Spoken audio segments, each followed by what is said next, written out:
And relating to this, we go to Revelation 22. Revelation all throughout is very important, especially for me. 1, 6, 7, 8, and 22 for me. But the whole scripture is inspired by God. That's the claim made by Christians. We first finish this point. We go to verse 14. So it's Revelation 22, verse 14 to 15. Blessed are those who wash their robes, for that they may have the authority to the tree of life and may enter by the gates into the city. Outside are the dogs and the sorcerers and the sexually immoral persons and the murderers and the idolaters and everyone who loves and practices lying. What does this tell us? This is my objection to the claim, to the commentator's speech of that argument. This will be my point. Blessed are those who wash their robes. Does Jesus pray to the Father? Does Jesus submit himself, his will to the Father when he dies? Yes. Does he meet the requirement of wash his robe? Yes. They may have the authority to the tree of life and may enter the gates to the city. This, of course, is not applied to God, so let's skip that part. Outside are the dogs and the sorcerers and the sexual immoral person, and everyone who loves and practices lying. So, here's my question to you. Do you think that the Canaanite woman, in that case, and the Greek woman of some descent, I cannot pronounce that word, and even in my mother tongue, I cannot say that's a city correctly, and it in modern days does not exist anymore. Do you guarantee me that those two women has never lied, has never worshipped an idol, has never murdered, maybe not, has never performed sexual immorality, has never committed many other things?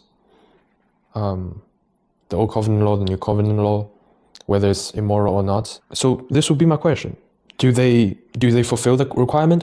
Of course, we don't know for a certainty, but what's the most plausible? It's that they broke some of the commandments of God. And of course, you can say, why Jesus still have that attitude? I leave that to God. I'm honest. When something cannot be explained, even if we read the context in the whole chapter, even the whole book, you would have to say there's something you do not know. This is something that I do not know, but I already gave counter arguments and defense for the eligibility that Christ could say those words and why he is righted to say those words. Not righted in the sense that he is moral when he says those words. It's that he has the right to say those words, just like every human being. Okay, we go to next. Atheism, there's no objective morality. He claimed that objective morality is impossible. In order to get a moral stance, you need a goal from is to ought. This is what Hume would say as well. David Hume would say you cannot get an is from an ought. And the reverse. I think that's his nutshell of thoughts. Maybe I'm mistaken on this point. And as I said earlier, I'm not interested in going in depth of other people's theory because I have my own system actually. And my book was written, has been written and is written by me in Mandarin Chinese, and I translate them into English and Greek because I live in Greece. And I will say, when you translate any language, whether it's Aramaic, whether it's Hebrew, whether it's ancient Greek, Koine Greek, modern Greek, Mandarin Chinese, Japanese, any language. Japanese, I don't know for sure, but the two languages that I know, and included my dialect of my hometown, Shanghai, all of the three, English, Shanghainese, Mandarin, all have more depth and nuance and substance than English. So when you translate from Mandarin to English, you lose a lot of substance. And by that I say, a lot of the defense that I could bring to Christianity, to the true Christianity, are sometimes restrained because of words. Just like I admitted earlier that I don't think this word exists in English. It's because I really don't think this word exists in English. So that, in a sense, would be limited when I express. And goals are subjective. Then why would we need a goal? That would be the question, right? Humans almost universally have the goal of human health and happiness. This is also linked. This reminds me of Sam Harris's Human Flourishing. And what we say is that why is human health should be prioritized and human happiness should be prioritized or even looked after or upon on. Why? Why is it? What's the foundation of universal goal of human health and happiness? Doesn't have any basis. Of course, the claim made by Hitchens and many more, human solidarity and the innate sense of right and wrong that drives us towards the right action. But that does not explain why it drives us to the right action. It does not explain that. And it does not explain why ontologically, why those things are wrong, why something is wicked. We know this is wicked. Atheists, Muslims, Jehovah's Witnesses, all agree. We all agree idolatry should be avoided. Murder, theft, wrong. Every one of us. But why is it wrong? That's the foundational question that the so-called creationists that you said earlier, the word you use, that we bring up every time to the atheists, and atheists could not answer the question. And in fact, they could not find an answer except if they get it from God or the concept of someone who could provide this concept and the definition. Overall, if we're just evolved mammals that are ruled by current governing systems, and there could be adjustments, there could be change to every regime, which is possible in every regime. Government is God. That's what happened in North Korea. That's what happens, I hate to say, maybe my own country, but I won't get into depth of that because I'll get into trouble. Let's say North Korea. You have a theocracy there. They claim they're a communist state. They're not. They have Kim Jong-un, their own current president, have his late father as someone who you must worship, almost like a god. They actually took it from the Bible. So if there's no thing beyond government, then it will be tyranny everywhere. And that's not what we see in the current world, and that's not what we see in the modern era. It has been less and less tyranny. I would argue it is because we have divine guidance. It is precisely because of that. If we do not, government do whatever they want, and it's just this government may think different. Hitler would suggest that Jews are inferior. The North Korean state could state that they are somehow more intellectual or more knowledgeable, more than their citizens. Many justifications can be made and many self-purifications can be made, which is an objection to theism, that it's a fantasy to purification, which it's not. Because if you don't have God, then you cannot have purification. And you cannot explain why something is not pure, why something is wicked. Cannot. And who decide by sword? I was kind of referring to Islam, because I study, in fact, not specifically on atheism. I study mainly Sunni Islam and Orthodox Christianity and Protestant Christianity. I admit those three areas are my strongest point. In theology, in philosophy, I have loads more knowledge, but I'm just admitting that I didn't know much about the atheistic evidence that is presented, and the atheist worldview. I don't know much about it, but recently I know. I'll come back to this later. Okay, he said no threats. Seems like a threat to tell people that they have to do or end up tortured and destroyed. Okay, that's whether we take Revelation, many chapters of Revelation and many chapters of the Bible actually, hyperbolically, symbolically, or completely literally, which if you interpret them as completely literal, every parable, every story, every philosophy that's been said by Christ, you would come to the conclusion that God is not great, as Christopher Hitchens wrote this exact book. So something is hyperbole. I do concur with the idea that the two stories that we said earlier is true. because we believe the whole Bible is true. Otherwise, I will be contradicting myself here to say I'm a Christian, and and I shy away and I don't address those two verses that he brought up. But instead, I faced it and I tried my best to defend it. In Orthodoxy, in Greek Orthodoxy, in Georgian Orthodoxy, in Eastern, we do not believe. I don't want to say we don't believe in hell. It's just like we don't believe that hell is described as it literally says: eternal torture, fire, an inescapable space that is underground, and those people are tortured and they are damned to hell. And that to me would be the Protestant theology for me, because they say we must obey God. As I said to you, the video that you watched, that okay, I thought I must obey God, otherwise God is going to punish me. Well, we don't believe in that. So it is not a threat. Just like, this is my theory as well, just like when you commit a crime and the jurisdiction, the law caught you, and you get the punishment, you get death penalty, imprisoned, let's say, and you say that's not fair, that's violent, that's dictating, and you're threatening me. Do we both agree that those are threats? Yes, because even if you say to a criminal, look, I'll put you in jail forever, or you must die now because of what you did, that is a threat. If you see it in this way, the judgment of Christ, we believe in the judgment of Christ because in Scripture in John it says that the Father has entrusted all the judgment onto the Son. So we say Christ is the judge. He actually is. As we read earlier, He is going to look at our deeds. He's going to look at our hearts. God look within our hearts. He does not judge on the surface like, let's say, modern teenagers nowadays do. He is infinite, and he judged justly.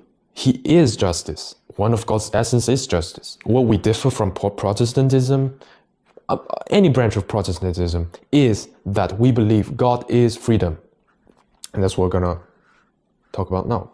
Why doesn't God appear? Because, and you say that what atheists want God is to give a way, to indicate, to prove that He is real. And some, even if He is real, free will remains. You've just made my case easier. Even if God is real, even if He proves Himself by writing on the sky, even if He overwhelms us with evidence, which is arguably not the case right now, because He don't want to overwhelm us in our theology. Let's say He overwhelmed us. Let's say He gave His presence 100% proven to us. You still say we would reject Him. What can I say? This entirely defeats why God want to appear. Because in the Old Testament, God didn't appear by face. He appeared verbally. He brought prophets and warned the people who are doing so wicked things. Baal, for example, Baal worship, the golden metal god, the child sacrifice that was taking place. And God warned them for thousands of years and sent prophets, and they don't listen. And God destroyed them. And is this a threat? Isn't this God intervening? Isn't this God appearing over and over again? And isn't Christ came is an appearance? So I would say that this one is self-defeating, as I prove now. So His second coming. Okay, this is important one. I have two references to give. So the first one would be Matthew 24, from 1 to 31. It's all talking about the coming of the Son of Man and those who does not believe, and there will be false prophets who arise, those kind of things. What is relevant is we start from 36. But of that day and hour no one knows, not even the angels in heaven nor the Son, but the Father alone. For just as the days of Noah were, so the coming of the Son will be. So even the Son, when He took on human flesh, when He was in His human nature, He did not know when He will come back. And that's the full theology of kenosis, that God humbled Himself in His human form. He does not know everything. This is the first. And second is what I quoted earlier. We're going to continue. Actually, We're gonna start from Revelation 22. And he said to me, these words are faithful and true, and the Lord, the God of the spirits of the prophets, sent his angels to show to his slaves the things which must soon take place. And behold, I am coming quickly. Blessed is he who keep the words of the prophecy of this book. John is the one who was hearing, seeing those things. He fell down to worship the feet of the angels who said those things. And the angel said, worship God. Verse 12. Behold, I am coming quickly, and my reward is with me, to render to every man according to his work. I am the Alpha and the Omega, the first and the last, the beginning and the end. And what I read earlier is, blessed are those who wash their robes, so that they this and that. So this is Jesus saying that he is the first and the last. What is the first and last? What does Hebrews 1 say in my earlier video? That he laid the foundations of the earth, that he will roll them up like a garment. As he said, I have to twist the words. I don't have to twist the word. I just provided you two references that about his second coming, the information about his second coming. Now about the omniscience, God could tell us everything and then we would become God. He said it's not so. His whole idea is that you need to have the capability and the ability to perform, to do something. And actually in that video, my important point at that time was not to address this issue, so I might made some small theological slips, but I was mainly sharing my own story. But if we're strictly talking about omnipotence and omniscience, basically knowing something and to be able to do something, of course, if God tells us everything, it doesn't mean that we are able to do it. It's just that the demons, if we stick to the strict definition, the demons, they know God 100%. It doesn't mean they know God's nature 100%. It means that they know God's will. And that's how they reject and go against God's will, because they know God's will, so they can go the reverse way. If they don't know God's will, how would they lead people astray and go the opposite way, right? It has to be logical in this sense. So strictly speaking, yes, if God tells us everything, we are still not able to become God, but we will have all the knowledge of God, which make God unimportant. It makes God's existence and sustaining of the universe non-extravagant and non-extraordinary. Yeah, I just checked the camera storage and I'm ready to address the last point. I'm gonna do stand-up now, because if I can't be upright, I can at least be erect. That's what Christopher Hitchens said. And as you can see throughout the whole video, that somehow, even though I'm a Christian, I still like Hitchens to some extent. I like how he talks, and his arguments are, although against God, but he presents his case pretty well. And I would say they're pretty sound arguments. Let's read the last part. We don't know the roots of a specific earthquake. I would just say that I have read your whole comment if you're watching, okay? But for the time and for all the audiences I have to consider, I would just have to keep it as short as I could to condense things in a package. You're saying that we cannot predict them and it's complex, but we do know them grinding and slipping, and those are defined as earthquakes, and we know why it happened. It is an unavoidable consequence of the sort of planet we live on. Yes, it is a natural phenomenon. It doesn't require God to exist to have or have not earthquake. But I would say yes, the natural disaster objection to God is a very strong one, because if we say human free will perpetrating evil onto one another is the root of the evil, then why does God in Old Testament day demand slavery sometimes, demand witches to be killed? But the new covenant is different.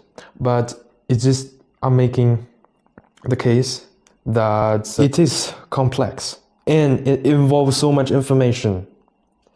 In the same sense, God is so complex and involves so much information that we don't have access to, that is inherently unpredictable. I could apply this, the whole sentence actually, the whole argument, the whole part of your comments, and why they happen, why human sin is an unavoidable consequence of the sort of planet we live on. I just made my case. We know Why earthquakes? Okay, I can see that point. I'm not a biologist, I'm not that major, I'm not an expert at that in any way. So if you ask me anything biological, if you ask me anything that is about the earth crust, the earth mantle, don't ask me those things, because you'd have to, and I'd rather you go to someone who is more expertise on those handling those topics. Well, I have my own area and I stay in my area. The natural disaster maybe is a way of God being angry and therefore send down some tsunami, some earthquake to some area. Maybe that's the case. We don't know. And we don't try to know, as Orthodox Christian, we don't try to understand God's every thought, because we're finite beings. We know this fact. We're not like Protestants. We know God is all-knowing. Why does God bring those things? The honest answer is, I don't know. And I am not capable of knowing. And that'll be, if you ask me those, just like the comments that I very carefully read through and I went through with all the audience that could potentially watch this video. And Protestant would bang their head against the wall and figure out everything that God is thinking, and they tell you what God is thinking to you. And that, in my submission, would be indoctrination. And the whole idea of hell, as you wrote, is really a Protestant idea. It's really because we need to avoid hellfire, therefore we have to follow God. That's what they think. That's not what the earliest church fathers and the earliest church council discussed. That's not what we believe. So it is unpredictable, and you say it is, we know the root. I would like to end by this. Do we know the roots of human existence? In every sense. In life's purpose, in life's meaning, philosophical sense, we probably don't. We probably do.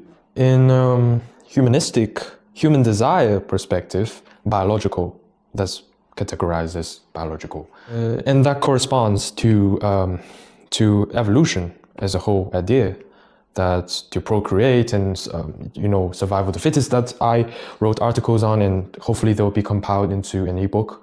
Whether Darwin survival of the fittest, the whole idea, we don't have time today for this. And this is irrelevant to today's topic and discernment and discussion. The root in the biological sense is to procreate, is to continue our species, otherwise we will die out. And we have the natural desire to continue our species. And that's in biological sense. But in every sense, psychologically, we may know our purpose. But what is the most important question for human existence? It is, what is the purpose of life? And I would simply say that all of the counter-argument that I brought today might not be a direct confirmation and affirmation that God must exist for those things to be established and exist. Rather, I would say that without God, those things have no foundation and can have no basis, and including the two stories that Jesus tested their faith. How would you condemn them if you are an atheist? There are atheists who claim to be humanist. That in of itself would be, I would say, self-contradictory, but okay, I can see that, okay. The whole story of the Christian message, the authentic Christian message, is that God come to redeem us. It is about redemption. It is about, in Christian sense, salvation. And it is argued for centuries and for the whole humanity, actually, whether we are chosen by God or we choose God. As Orthodox, as we claim to be the earliest church, our answer is we freely chose God out of full consciousness, made the decision, but God knows even before we make the decision, he knows what we're going to choose. It doesn't mean he caused it to happen. It doesn't mean he caused us to not believe. It's just that he knows beforehand. It's just like, as Hebrews 1 said, and as John said, as Luke said, in the beginning was God, and what was with God, and what was God, and many other scriptures that I can't memorize. It's just that God is the beginning of everything. He knows the end from the beginning, and the end to the beginning. So that is all I have to say today, and I hope the response video is let's not say helpful, but at least informful. So see you next time. Bye.